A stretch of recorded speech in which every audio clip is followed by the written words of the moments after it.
Hey, architecture firm owners and emerging leaders. Get ready for unparalleled insight into the development of a world-class architecture firm and a worldwide organization driving the digital transformation of the design and construction industry. With Build Smart, the podcast that's changing how our profession operates. We share the incredible stories behind innovation in the building industry with my friend and co-host, Patrick McLeamy, FAIA, former CEO of the international architecture firm, HOK. You know, Yamasaki's office or firm lasted during his lifetime. And when he passed away, I think that was the end of the Yamasaki office. Helmut did not want that. He wanted a firm that would live out and grow beyond the founders. In Season 1, discover the untold stories behind HOK's meteoric rise, from 150 employees in St. Louis to a powerhouse with over 1,900 staff members and 27 offices worldwide. You know, they weren't as polite as the Kojima people. That was just boom. And anytime you have a creditor, whether it's Kojima or the bank, that wants their money, unless you can raise money someplace else, you are out of business. Bankrupt. And hold on tight for Season 2, where Patrick takes us on a new adventure as chairman of Building Smart International, shaping the future of digital transformation in the design, construction, and operation of built assets. Ian Howell, Ken Harold, and I, Ken was my technical representative from HOK. The three of us took a tour of Europe of 5 cities in 5 days. Very busy time. Simply follow the link in the show notes to subscribe to Build Smart now and uncover lessons that will transform you and your architecture firm.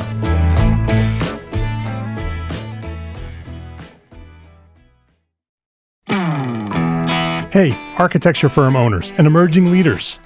Get ready for unparalleled insight into the development of a world-class architecture firm and a worldwide organization driving the digital transformation of the design and construction industry.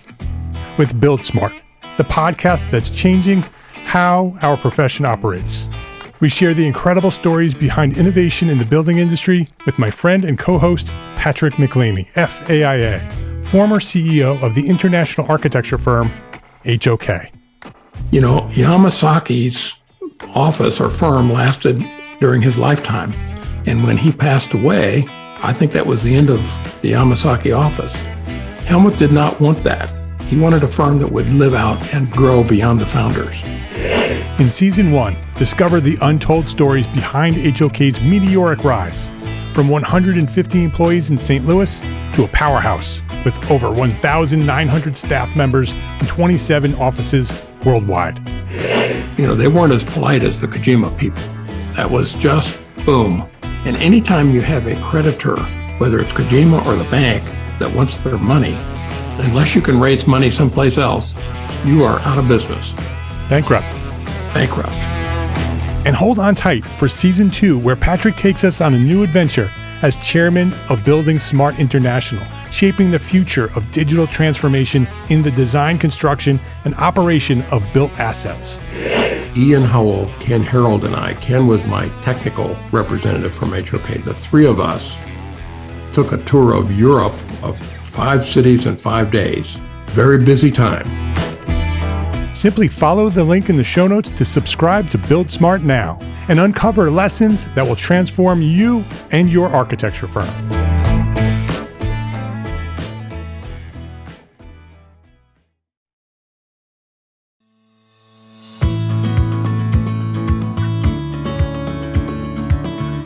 My name is Mark R. LePage, and you are listening to EntreArchitect podcast, where each week I speak with inspiring, passionate people who share their knowledge and expertise, all to help you build a better business as a small firm entrepreneur architect. George Smart, welcome to EntreArchitect podcast. Oh, thank you. It's great. George Smart, his life changed dramatically after he visited Frank Lloyd Wright's Falling Water in 2007. That led him to a night of Google search, which became a website, which became a community, and now his small but intrepid nonprofit staff and volunteers have built the largest open digital archives of residential mid-century modernist design in the world. In the world, in the yes. world. And it's free and it's searchable for you. So you can go there now. It's usmodernist.org. George is the founder and executive director of US Modernist and NC Modernist. We'll get into both of those. They are nonprofit organizations dedicated to the documentation, the preservation, and the promotion of modernist design. George, I am so happy that you're here. This is going to be a fun conversation. I am excited about what you're doing. I'm passionate about what you're doing. I think it's an important thing. I'm glad you're doing it. And I'd love to talk about modernist architecture and U.S. Modernist and your podcast and all of that. But before we do that, I want to know more about you. I want you to dive a little bit deeper, go back to the beginning where this all started, share your story from where you discovered your passion, and share that to where you find yourself today. Well, it all started, Mark, on the planet Krypton. I lived next door to this couple that had this child they sent into space. No, that's not my origin story. But you lived next to Superman? Yes, I never met anybody who knew Superman. That's amazing. It was a condo on Krypton. It was a really nice community. And how did you get to modernist architecture from Superman? That's amazing. Well, I guess Krypton probably would get you there. Yeah. I got into modernism really by accident. It was one late night on 2007. I was Googling for modern architecture in order to possibly build a house of my own in the future, which I eventually did. But at that time, I found these houses in Raleigh, North Carolina that looked eerily familiar, even though I'd never been there before that I could recall. It took me a couple of hours to figure out that, in fact, I had been there when I was 6 years old, when my dad, who was an architect, had taken me to these really unusual modernist houses all around town. And so this flood of memories starts coming back, repressed architecture that's washed down there for years in my DNA. It was like that scene in Alien where the little monster erupts from the guy's stomach. That's how architecture suddenly burst out. And by the end of the late night, I had jotted down on a legal pad like 10 houses. And I thought, well, I'll just keep track of these, and this will be some fun little sideline that I'll do. I shared the list with some architect friends of my dad's who had passed away by then. And they said, oh yeah, there's tons of these houses all around the area because of NC State and its faculty and staff during the 50s and 60s primarily. And they said, well, I'll give you some addresses. So they gave me some addresses. And then some of the older architects would get in touch with me and said, I know where some of them are. And they would drive me around. So this list got up to about 50 or 100 or so. And then everyone said, well, you should start a website. It's like, okay, I'm not a coder, but I can manipulate, I can drag and drop. So I made a really simple website. I thought it'd be just me and a few friends.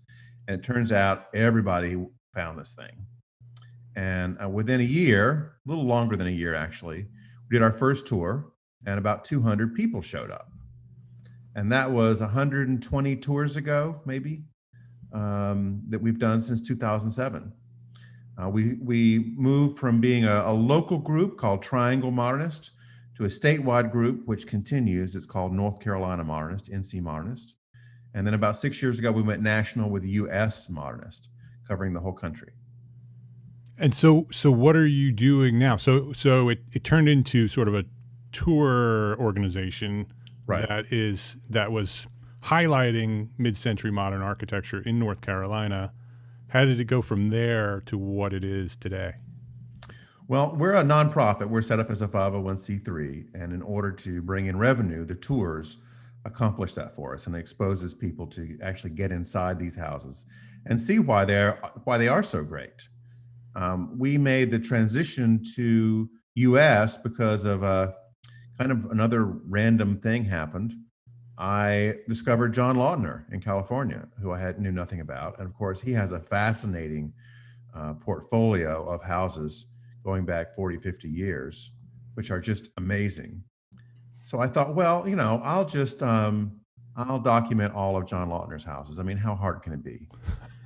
And turns out pretty hard. There are like 200 houses.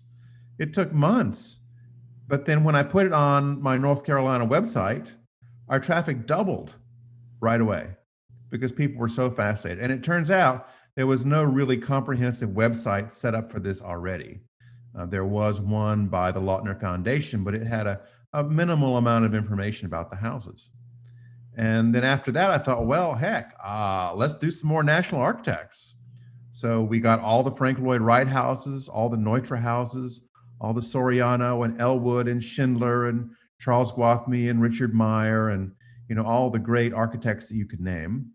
And now we have fully documented over 8,000 houses and about 80 architects of the 20th century, just about every famous one that was active in residential modern. Wow, it's like you started on the East Coast and you went all the way to the West Coast. Yeah. And you filled in everything in between. Pretty much. What was different about our approach is we decided to do it by architect rather than geography. So we would find an architect's past projects from their archive or sometimes from their family, and then work backwards to see where the house is built. Are they still around? What happened to them? Was there a murder in the driveway? All the interesting facts about the house, and then trying to find, current photos of the houses and what happened to them, really. And along the way, we discovered that the majority of these houses are still in existence, but a tragic number of them have been destroyed. So what's your current mission? What's the mission of U.S. Modernist? So you're collecting all this information, you're documenting all this information. This has become your thing. This is what you do. So what's the mission of U.S. Modernist? So our mission is threefold. It's to document the houses, it's to preserve these houses as much as possible, and it's to encourage the creation of new modernist houses. We think modernism is a style, not a time period. So while there's mid-century modernism, there's 2021 modernism. And we want to keep this going and encourage architects and their clients to keep building these amazing houses, because they are really quite different than traditional houses. So what's your definition of modernist?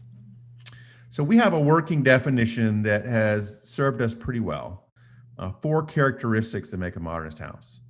The first one is it has a low or flat pitched roof. Secondly, it has some kind of unusual geometry. It's not just a box. Thirdly, it has an open floor plan, which is no big deal these days. Almost every house has an open floor plan. But back in the 40s, it was a radical thing. It was like the, Wi-Fi of its time. And then lastly, lots of light sources, oversized windows, sliding glass doors, courtyards, atriums, different ways of angling light. So there's little distinction between the inside and the outside. If a house has all 4 of those characteristics, it's probably modernist. Got it. And then so part of it is to encourage new modernist architecture. So that's part of the mission. The other 2 pieces are documentation and preservation. How are you doing those things? How are you documenting? That's where it started. Was how do you do that today? So what we discovered early on is these last-minute rescue attempts you see publicized through various architecture groups rarely work. There's a lot of drama around it. And really the time to intervene in a house is when it goes vacant. Well, you can't figure that out unless you know where the house is and why it's important and what its history is. So the documentation contributes to building a massive early warning system, really, for the houses nationwide. So if people know where they are and they can admire them, they can let us know if something's going to happen to them. And then from there, we can go towards figuring out, like, how do we get a buyer for the house early? How do we get sometimes a renter, sometimes just someone to stay at the house to keep it from deteriorating?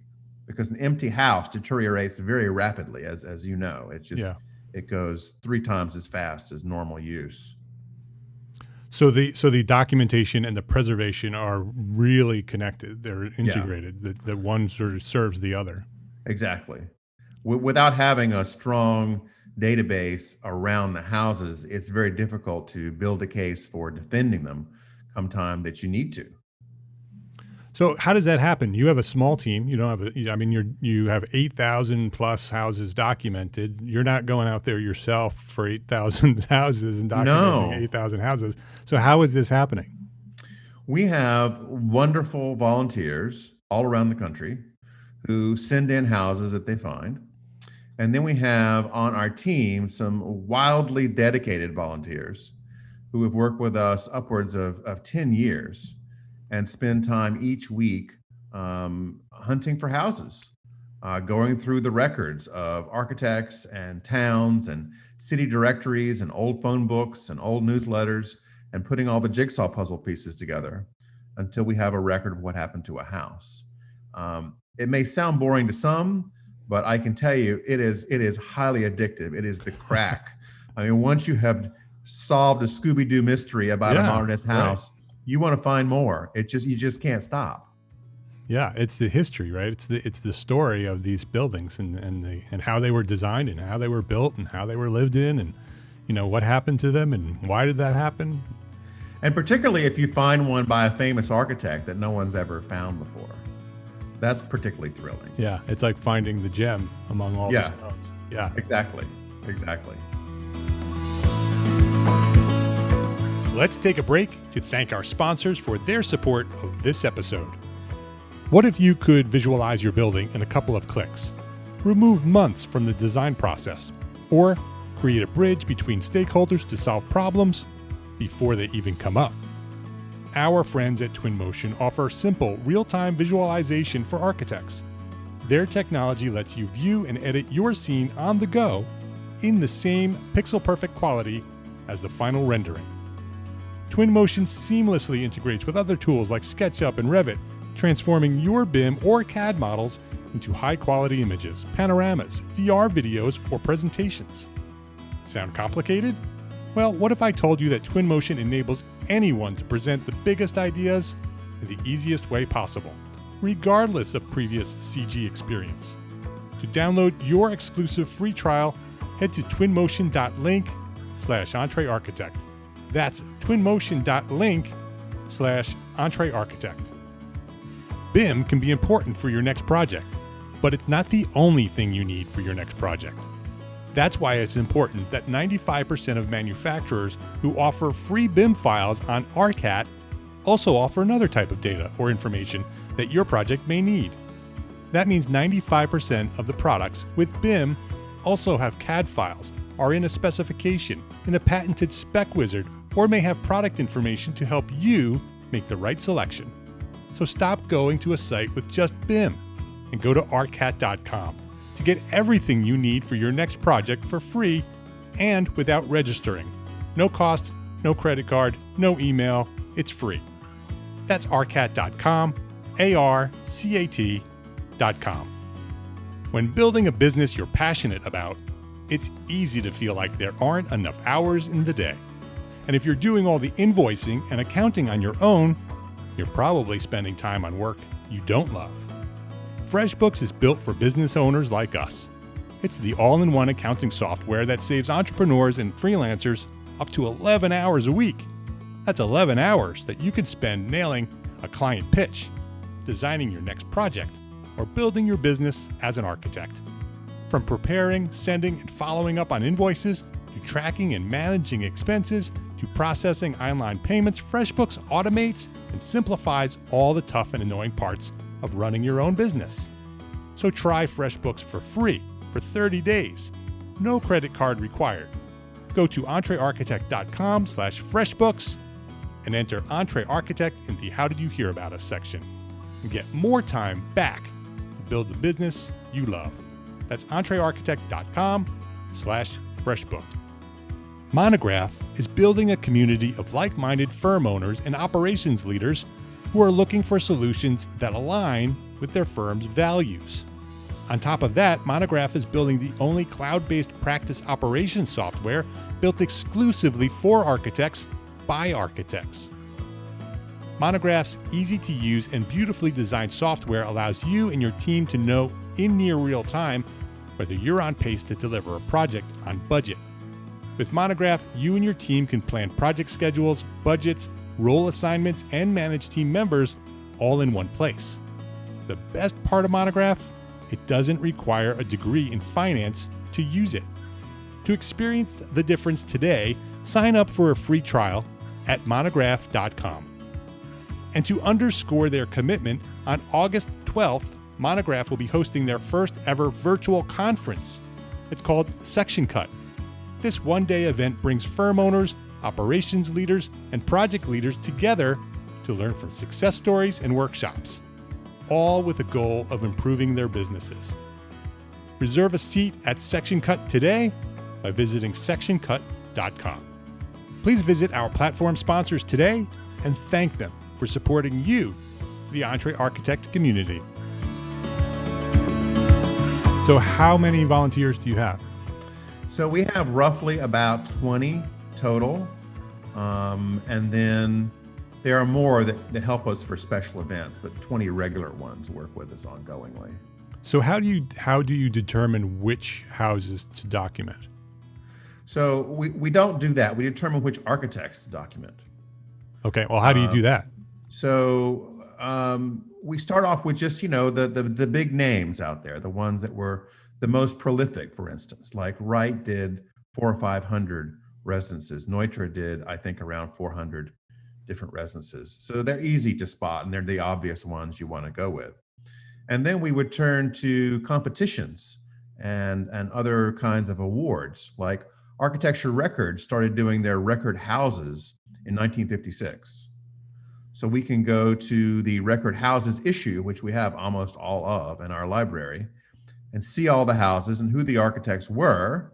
And if that architect shows up again and again, that's probably going to be the one we're going to put on our list next. So we've moved from that original Lautner to now over about 80 different architects. Got it. So it's like the network. You sort of have one architect, and that architect leads you to other architects, and you decide through how do you determine that? How do you, if you have a list of 50 architects that you want to document, how do you know which one's next? Is it just because that one's easier to document? It's really by quantity. We want to try to get the ones that were the most prolific first, and then work our way to people who did smaller volumes of houses. Or there were people who were just extraordinarily well regarded, like Lou Kahn, only did about a dozen houses, but they're very immaculate and everyone prizes them. So we did him fairly early on as well. Yeah. So what's in the archive? So you have this archive and it's digital, and so what's in it and how do we use it? So what's in there are really three sections. The first section is our master's gallery, which is what we've been talking about. We've got the 8,000 houses divided up by architect, and there you can find information, the year the house was built, the original owner, where it is, what's happened to it since, et cetera, and typically some photos of it at different stages over time. This is very useful for a couple different purposes. One is when a house is up for sale, often it's being sold by the fourth owner, the eighth owner, the 12th owner since the 50s, perhaps. And they don't know the history of the house necessarily. So they can find all that. The realtors can find all that. It raises the prestige of the house to know its history. And it's more likely to get sold to a loving owner than to a developer who's going to come along and scrape it. Interesting. So you document the significance of the house, so it's less likely that somebody will just tear it down thinking it's just an old modern house. Right. And the significance is often just the fact that it was designed by a famous architect, and people have forgotten that. Yeah. Sometimes these houses are unfortunately renovated. It's what I call the Priscilla Presley syndrome, because Priscilla, wife of Elvis, took a perfectly wonderful Lautner house in LA and turned it into this Italianate villa. And the moral of that story is, if you want an Italianate villa, just go buy one. Yeah, exactly. So so preservation is part of your mission. Is there any process that you are encouraging or have documented for restoration, where you can take some of these houses that have been sort of chopped up and put them back together? So another purpose that we serve is that owners and architects and builders can come on the site and often see photos of the house in its original state. Because the second part of our site is our huge magazine library. We have been scanning magazines since 2013. I think we're up to about 3.1 million pages so far. So magazines that are no longer around anymore. Arts and Architecture, Architecture Forum. We've got all of Architecture Record, which is, of course, still going. and about 70 other titles. So they can find the original publications from those houses, about those houses, and use that as a way of restoring it. It's very helpful. All this information had existed before, but it was in a library and a bookshelf somewhere, and people are just not going to spend the time to go dig that out. We take it, scan it, make it text searchable. So now you can search within the text of all those magazines to find what you want much faster. So are there any magazine editions that you are looking for, that, because you're talking to, thousands of architects right now that may have them sitting on a shelf somewhere. Are there any specifics that you're really looking for? Absolutely. And I'm going to do a big favor for all the architect spouses that are listening right now, because they've been bugging you to get rid of some of these damn things for years, and this is your opportunity. On our website at usmodernist.org/needed, NEEDED, is a list of all the magazines and issues that we are missing. So if you contact us and we set that up, we can arrange for free shipping from wherever you are. We can have shipped to us as much as we need. Our record is, I think, 42 boxes that got shipped to us from Hawaii, from a library that was deaccessioning, and that was fantastic. And then we take these and get them all scanned. So you said there's the Masters Gallery, you have the library for the magazines. What's the third piece of your archive? The third piece is our podcast called US Modernist Radio. And it is a show that is designed for the general public. We want the people who are not professionally trained in architecture like me. I'm a mere mortal. I don't have the special skills like you do. A way to sort of easily access some of this. Architecture sometimes doesn't do itself a favor by getting immersed in the jargon of architecture, and that's where it can lose people. I know you teach this when you're teaching people how to market themselves, is to strip away some of the jargon, and that's what we do on our site, is help people find stuff directly. The podcast is a fun show. There's a theme song. I sing it very badly. We have guests on modernism from all over the world. We've done several shows with guests in Australia and the UK and Canada. And most recently, in the last year and a half, we've added musical guests who come on and perform songs that were typically popular during the time that mid-century modernism was all the rage. So music you might have heard inside one of these amazing houses.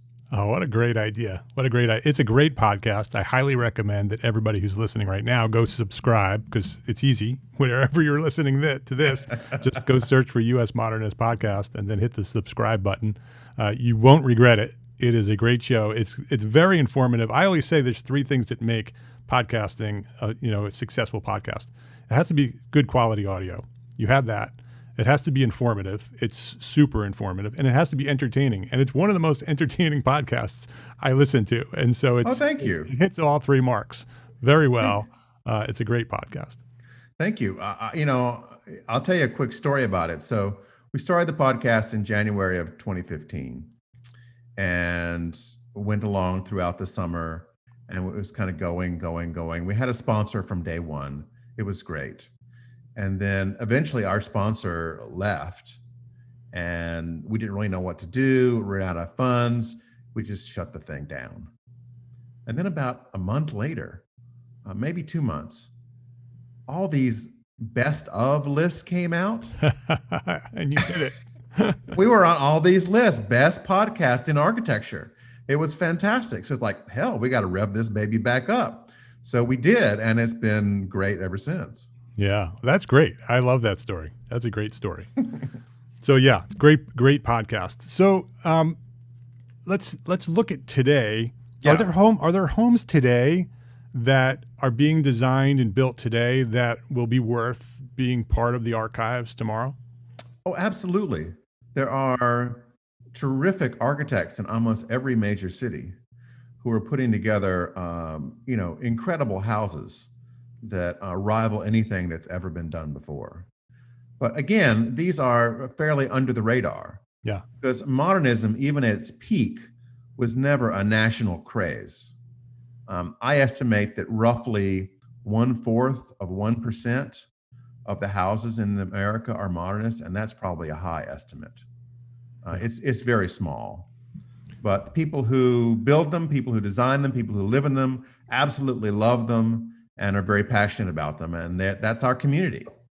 Yeah, it's exciting, and I think that architects who design modern architecture today design it for a very small market, but it's a very passionate market. It's those It people is. who are looking for that, and I think that when an architect says, okay, I want to design and build and develop some houses, they always want to design and build those modern houses, but then there's always this outside pressure that, oh, they're not going to sell. Nobody wants those houses. That market's too small. But I Right. actually think that market is exactly where we should be, because that market isn't being served well. And if you serve it, you can serve that small market of really passionate customers waiting to buy the houses that you can design and build. Well, to be fair, and I want to be fair, Yep. modernist houses are kind of like the anchovies of architecture. I mean, not everybody likes them, Yeah, right. and some Exactly. people hate them. Some people really despise modernist design. Yep. There's a whole group that's dedicated, for instance, to eliminating modernist design from most of America, from the federal spending, for instance. But if you're into it, it's great. And we try to help more people get into it by getting them inside the houses whenever possible, because then they can feel the vibe and see how it really is different from the traditional houses that they've spent their life in so far, generally. Yeah. Are the tours, when the tours come back, are the tours only in North Carolina, or do you have tours throughout the nation? We have tours all over the world, really. We take people to Europe. We have an active program there. I'm taking people to Abu Dhabi for the World's Fair in October of 2021 and March of 2022. We have a yearly trips to Fallingwater in Pennsylvania to see Frank Lloyd Wright's masterpiece and other houses. We have a huge party that lasts about 10 days in Palm Springs for Modernism Week at the U.S. Modernist Compound, which is a hotel that we take over for the week during that extravaganza called Modernism Week that is like the Super Bowl of modern architecture. It's the big game, and we're always there for that. And then we have tours in Los Angeles, Chicago, Washington, D.C. from time to time. Those will all rev back up once the pandemic is over. Yeah. Yeah. You're doing great work, George. Before we wrap up here, what's one thing a small firm architect can do to build a better business for tomorrow? This is advice I give architects all the time, and unfortunately, not too many of them follow it. But the advice is return your damn voicemails. Just call people back right away. And if you're too busy to do this, then you need to set aside a half an hour every day like it's a dentist appointment. So from 4:30 to 5 o'clock, you can return all the calls from that day and not let them stack up. Now, you're deceiving yourself and saying, well, I'm so busy, I just don't have time. I'll get to them tomorrow or the next day or what else. But your clients and your suppliers and your builders, they need to be get back to. And you may not know the answer to the question, but you need to call them back and say, hey, Bob, I don't know, but I'll get back to you next week. That kind of responsiveness goes a long, long way to ultimate success. His name is George Smart. The website is usmodernist.org. Make sure you go to .org, usmodernist.org. If you're in North Carolina or you're interested in the North Carolina Modernist, it's also ncmodernist.org. George, what's the best way if somebody wanted to reach out, if other than going to the website? Everybody should go to the website because and make sure you put some time aside to do that, because you're going to jump into that website and it's going to take you hours to pull yourself out of it. Yeah. But is there a place? Go ahead. I get emails timestamped 3 a.m. Yeah, I'm sure. George, I've spent way too much time in this website. They can reach me at Mr.Modernism on Instagram or US Modernist on Instagram. And my email and phone number is at the bottom of every page. So I am easily accessible. And I will call you back within 24 hours. Very good. George, we will have all of those links on our show notes. George, thank you for doing what you're doing. This is an important mission that you have taken on. If you weren't doing this, it's unlikely that it would be done the way that you're doing it. And so thank you from all of us, the architects, who really appreciate what you're doing, but the world really needs what you're doing. And so thank you for dedicating yourself to U.S. Modernist, and thank you for sharing your knowledge here today at EntreArchitect Podcast. It's my pleasure. Thank you, Mark. I really appreciate it. If you liked this episode of EntreArchitect Podcast, please share a rating, write a review, and share a link to this episode with a friend. Links to all the resources we discussed today are available at the show notes for this episode found at entrearchitect.com/podcast. And thank you to ARCAT, Studio Services Bookkeeping, FreshBooks, and Twinmotion for their support of this podcast.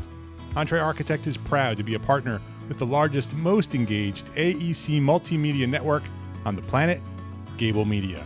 We're curating thought leadership for an audience dedicated to building a better world. Listen and subscribe to all the shows at gablemedia.com. That's GABL media.com. And check out EntreArchitect Academy membership. Ready to edit business resources, live monthly training for architects, business training that is, a supportive architect community, yep, it's there, and Simple Systems, our new business system program developed for small firm entrepreneur architects just like you. It's in there for you at EntreArchitect Academy. It's waiting for you right there at the membership. Come join me and hundreds of your entrepreneur architect friends. Visit entrearchitect.com/join to enroll today. Be well, my friends. Be healthy, happy, safe, and secure. Thank you for listening today. Love, learn, and share what you know.